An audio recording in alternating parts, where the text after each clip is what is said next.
Question 13 reads, the graph of y equals g of x is shown above. If g of 2 is equal to k, which of the following can be the value of g of k? The secret to answering this question correctly is just keeping your x's and y's straight. So, let's start with the first piece of information. G of 2 is equal to k. That means that when I plug in 2 for x, I'll get k for y. So if I plug in 2 for x and go to the function, I see the function is valued at 5. When I plug in 2 for x, the function is valued at 5. So that means that g of 2 is equal to 5. So now we know that k is equal to 5.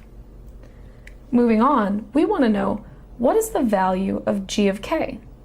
So I'll take g, and now I want to take that 5 I solved for earlier and plug it in for x. If I plug in 5 for x, I'll see that g is valued somewhere between 2 and 3, so I'll call it 2.5. And that's the correct answer. G of k is equal to g of 5, which is equal to b, 2.5.